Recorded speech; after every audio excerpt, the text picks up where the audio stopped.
Well, a very good afternoon to you, and welcome to UCLan's Wednesday Walkabout. Although looking at the weather outside, it's more like UCLan's Wednesday Washout. The weather is absolutely terrible in Preston today, but we're not downhearted. This is Charlie Lambert with a group of sporting experts trying to put the athletic world to rights this midweek. So let's get the show on the road straight away, because there's plenty to talk about this afternoon. And I'm joined first off by Rory O'Callaghan. It is, of course, international break, isn't it, Rory? I know you've been looking at the football scene. England, well, they're lining up against San Marino and Estonia this week. But do you think anybody's really interested? No, not really. I don't think they are. I can't ever remember a period, certainly in my life, where interest in the national team's been so low. It could be due to a number of reasons. Primarily probably the poor performance at the World Cup, but I mean, San Marino and Estonia, they're not exactly the most exciting of opponents to play, are they? I mean, what do you think should be done about this? How can England revive interest? Well, I think they've possibly been done over by Mr. Platini a bit, because obviously interest in the national team is very low since the poor performance, but they have a very good performance away at Switzerland, which basically guarantees a qualification to the Euros. And that, ironically, lowers the interest in the team even more, because what do we have to watch the national team for if we know they're pretty much going to qualify anyway? And what about the likes of San Marino? I mean, every time they turn out, it's a bit of a mismatch. Do you think the time's come for UEFA to look at maybe establishing their own competition? I think they should. There's only going to be more and more so-called minnows joining UEFA. Gibraltar obviously joined this year. I think they should possibly have their own smaller tournament between the smaller nations, and maybe one or two of them qualify for the qualification proper. If you look at the record of the amount of wins they've gained off so-called bigger teams in Europe, it's not a very good record. So I can't see why we can't arrange for a smaller tournament, and it'd get rid of a few of the more pointless games. OK, well, talking about pointless games, nobody would ever accuse Scotland, of course, of taking part in any of those. And our Scottish football expert, Roddy Bisset, is with us. Roddy, Scotland are lining up against Georgia on Saturday. What's the latest gossip from the camp? Well, there's a distinct English flavour to the Scotland squad, with 21 out of the 27 players picked by manager Gordon Strachan plying their trade across the border in England. On a domestic front, Celtic captain Scott Brown returns. Cal McGregor and Charlie Mulgrew, both Celtic players, drop out. Stevie May, who's just recently moved across the border to Sheffield Wednesday, and Ryan Gauld, who's had his much touted international move to Sporting Lisbon from Dundee United, both get their first call-ups. What's the state of play in the group? Well, in the group, obviously with the new system or qualification system set up by UEFA, there's 3 potential qualification spots up for grabs. 2 are guaranteed.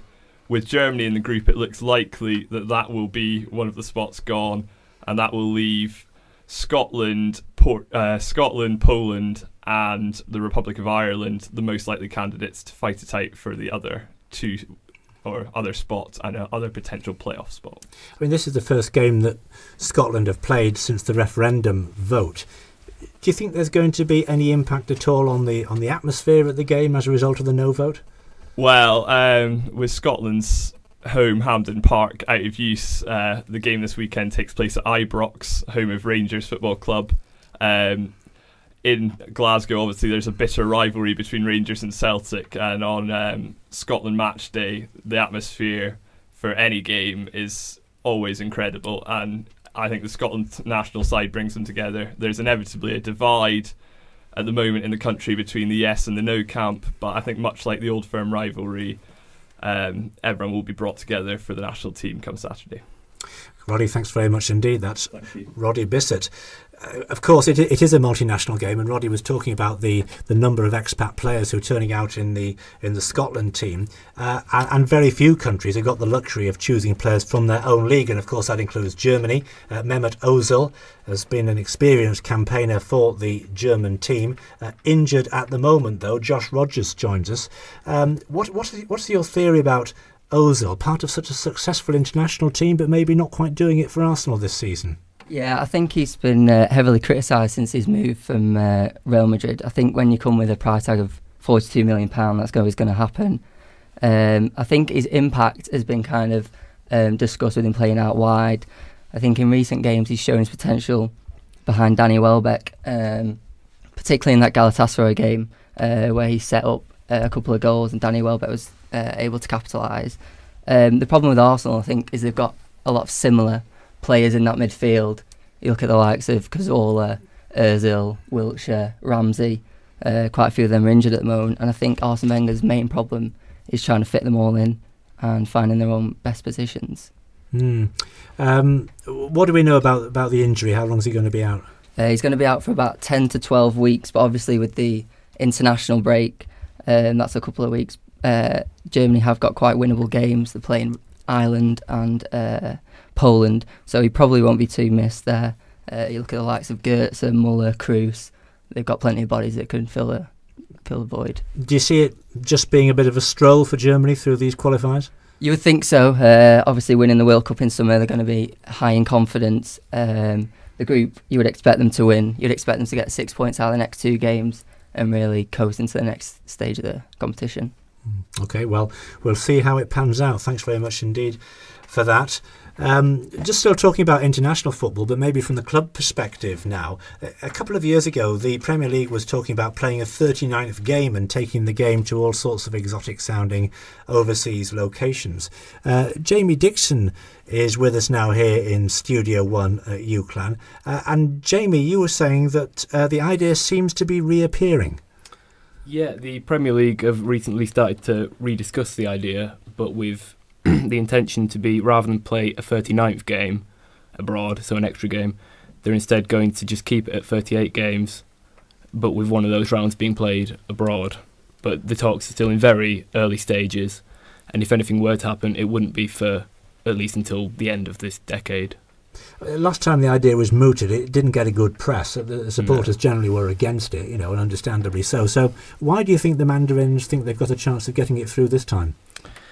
Well, because of the money that it would bring, I imagine. I don't think it will be any more successful. I think, like you mentioned, in 2008, it was put forward and fairly strongly shot down by the fans.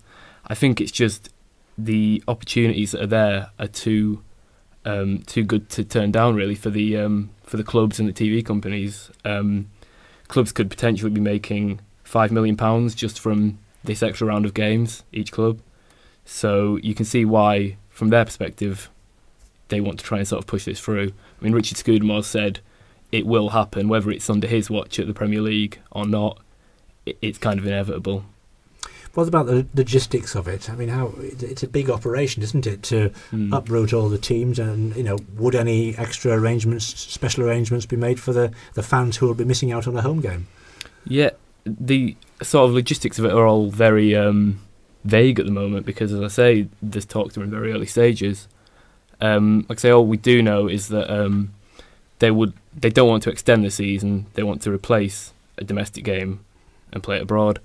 And another plan that they've got is to expand the pre-season Asia Trophy and to televise that and try and capitalise on that a bit more. Well, there's no knowing where the game's going to end up. We'll certainly keep our eyes on that one. Thanks very much indeed. Football, very much a talking point this week, of course, international football and everything else. But somebody who's looking over his shoulder is Roy Keane, the former Manchester United midfield player, has just produced his second autobiography. This one is called The Second Half. It's in all the papers. I'm just having a look at the papers now. Plenty of mentions of that, with Roy Keane sticking the knife into all sorts of people in his own inimitable style. Sam Heaney's been taking a look at the book. Sam, what's your take on it? Yeah, well, basically it's kind of contradicted what Sir Alex said in his own autobiography on the situation with the interview with Manchester United Television, where he stuck the knife in a lot of existing players at the time, Scholes and everybody. He's basically said that he went back into the dressing room after the interview was shown and that there was no problems, whereas Sir Alex said that everyone had walked out the room when he'd gathered a meeting. So he's kind of contradicting things that have been said about the situation from other parties. So he's putting the record straight, but it wouldn't be Roy Keane if he wasn't getting in a few late tackles of his own. Well, no, he's the bit about Clive Clark as well. At the point where he was on loan at Leicester and he had a heart attack the same night when he was managing Sunderland, and they lost 3-0 at Luton. It's quite radical even for Roy Keane. It's to have thoughts like that you know, you would have thought something like a heart attack was someone that would transcend the game, if you will. But what was it he said about Clive Clark? He basically said that because a Sunderland player had had a heart attack, that it would take the pressure off the fact that they'd lost that night 3-0 to Luton. So, yeah. What do you think Manchester United supporters will make of the book? Well, he's personally attacked them as well, saying that a lot of them are from overseas and they have pointless lives. So it depends really how you perceive Keane. I think a lot of them laud him as a hero. So a lot of them like the way he's straight talking, whereas a lot of people from overseas won't be being told the fact that they have pointless lives themselves. Do you think he's right to speak so candidly? He's almost become kind of like angry comedic character within the game. I don't know, he's a divisive figure. Some people admire him for his straight talking, that not many people, like a lot of people are media trained now, that they won't say what they feel, whereas Keane, he won't mince his words. It just depends really, it depends on your opinion of Keane as a man. Okay, that's great. Thanks very much indeed for that. We're talking of books. Of course, it does seem to be the season when books are coming out left, right and centre, because not just Roy Keane, but of course Kevin Pietersen's got his book out as well. And our correspondent Nive Shankar has been taking a look at that one. So Nive, what's KP been saying this week?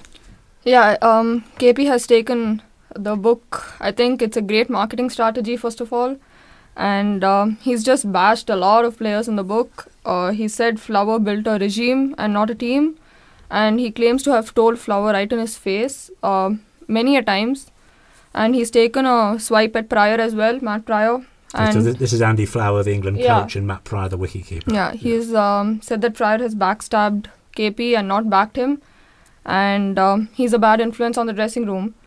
But he's also said that Cook was neither this way nor that way and didn't really take a stand on the matter and didn't really back KP. But for Cook, I think also he had the pressure of losing the Ashes 5-0 and, you know, everyone were having a go at him and his form.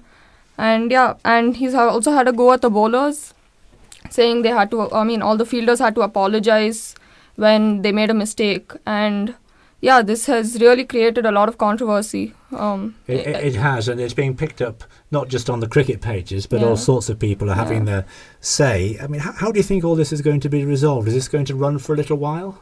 I think it's already played into the public eye too much. Hopefully they'll find a resolution, but at the moment I don't think KP can make his way back into the team. But he's got his domestic seasons like IPL, he's playing in the Caribbean League. And now I think he's more concentrating more on golf. That's what he's been claiming. So yeah, I don't see a way back for KP.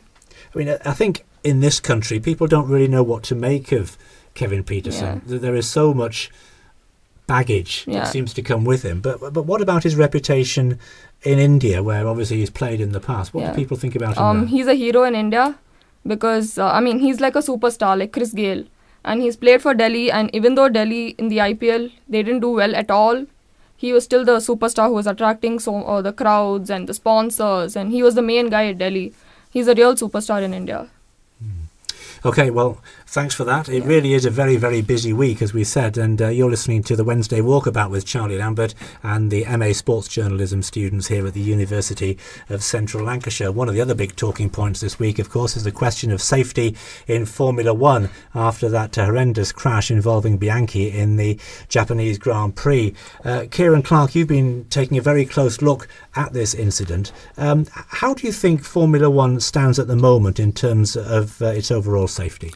Well, I think it's in a very good position. It's been a long time since there's been a serious accident in Formula One. You have to think back maybe to the crash involving Michael Schumacher, or a death even of Senna back in 1994. So it's been a long time since anything major has happened where a driver's been injured in such a way. But it's not the first time in the last few years where head injuries have been suffered. We remember Felipe Massa in Hungary in 2008, and just a few days before that, John Surtees lost his son Henry after his Formula 2 car had been struck by a tyre. So it's not the first time that this has raised its head, if you'll excuse the poor choice. But I think in terms of going forward, what the FIA need to look at is something that was discussed a few years ago following Massa's accident. A discussion group got together and tested cockpit shields. The tests were a success, but ultimately they weren't implemented because of the aesthetics, and it wasn't felt that that was right for Formula One.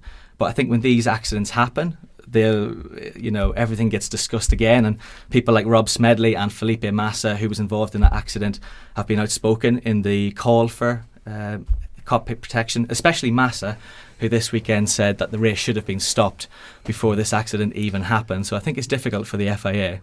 Yeah, so do you think that's really where the spotlight should be shining? Not so much on safety. As you say, the safety measures in Formula One have been pretty much exemplary, but on the way the race was being managed, it was clearly a very, very wet, dangerous track. The safety car had been out already, but it wasn't out at that particular time. So we could say this was an accident waiting to happen. Well, you could say that. I think the problem for Formula One was they knew in advance there was going to be a typhoon. The race officials on Saturday said that they would not start the race early. By the time the accident happened, there was only about 30 minutes of daylight left. So the reason that the race wasn't started was because of television, and television is king in any sport, particularly Formula One, where there's such a massive global audience, particularly in Europe, which is where all the money comes from. So it is a difficult point for the FIA and for Formula One, especially as they head into the last 4 races of the season. The next being Russia this weekend, where they've already had plenty of people criticising them for going to Russia, given Russia's human rights record. And it's not the first time human rights has been brought up in relation to Formula One. Remember, we had trouble in Bahrain, where people were saying that Formula One should not go there. But the sport take the view that it's not about politics, it's all about sport, and sport cannot be seen to take a side. So as we go into the last 4 races, Hamilton, who took the victory after the race was stopped 7 laps early, has a 10-point lead. But we go down to the wire in this one, as the final race in Abu Dhabi is worth 50 points, which is another bone of contention for many F1 fans. So lots to talk about for the FIA. Well, it's certainly been a controversial week in sport, and we're going to round off this week's programme by looking ahead to one of the big showpieces of the sporting calendar, and that, of course, is Rugby League's grand final. It's Wigan against St Helens at Old Trafford coming up this weekend. You may wonder what's controversial about that, because it happens every year. But this time we've had the situation where the coach of one of the finalists, that's Nathan Brown of St Helens, has already announced he's going to leave the club a year before his contract is due to expire. Chris Hatton is with us. Chris, what on earth is behind all this? Yeah, it was really bad timing for the club. It came about Nathan Brown's dad in Australia has been quoted on Australian radio that his son is going to be returning back to Australia for family reasons. So the club are being forced into releasing a statement, not even 24 hours after reaching the grand final, after beating Catalans last week. So yeah, it's really bad timing. Do we know any more about what the plan is when he gets to Australia? Yeah, well, he's initially applied for the vacancy at West Tigers, where Mick Potter has been sacked. But he's not actually got that job, but he's still returning. It certainly gives the team more impetus going into the grand final. It could. I mean, it could be quite unsettling, though, couldn't it? It could have a negative effect. It could do, yeah. But you know, like the chairman's come out and said this week that it's really going to give them a lot more determination to go forward. I mean, Nathan Brown's never actually won anything in this country, apart from the League Leaders Shield a couple of weeks ago. He's brought St Helens back to the top of the table for the first time since 2008. So it's his chance to go back with some silverware. And who's going to replace him?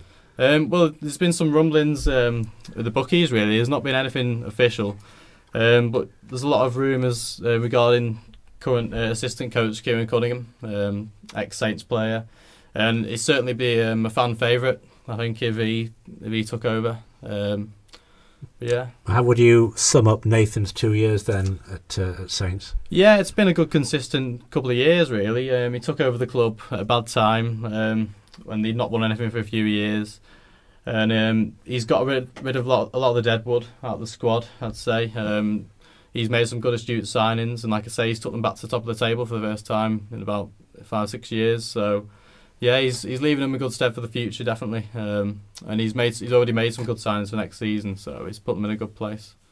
Okay, Chris, thanks very much indeed. Okay, well, that brings us towards the end of the Wednesday Walkabout. Thank you very much for your company. Thanks also to our panel of experts for coming into the studio and chewing over the sporting scene. We'll see you next time.